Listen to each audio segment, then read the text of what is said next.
Hello, Eagles. It's Mother Eagle here. How is everybody doing?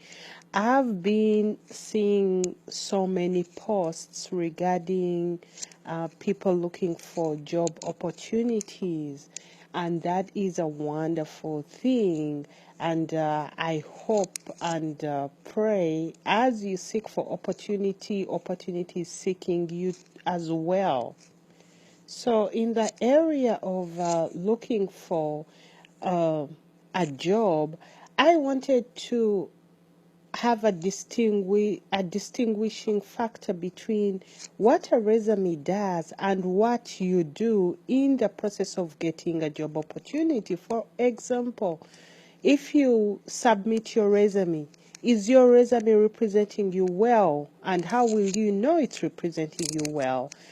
The way you know that is when you get phone calls for an interview. That's when you know the resume is representing you well. But if you have submitted, hundreds of resumes, especially if you're doing it online, and you're not getting a phone call, it means your resume is not representing you well. So you go back and make some changes and you resubmit. But if your resume is getting you phone calls, but once you get there, you never get a second call back, then the problem is you. You're not interviewing well, meaning you have to go back and look at yourself and find how and learn how to answer interview questions, look at your posture, look at your attire, look at the way you're presenting yourself to the interviewer. Because when we break the things down, we need to know what is the hindrance.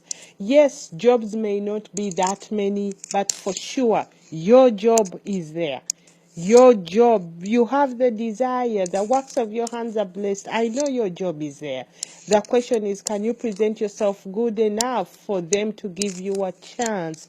So, number one, look at your resume, make sure it's representing you well. If not, make the changes. Number two, if you're the problem, then make the changes on yourself. Keep making the tweaks until you get your desired job. I hope that helps. This is Mother Ego. I'll talk to you soon. Bye for now.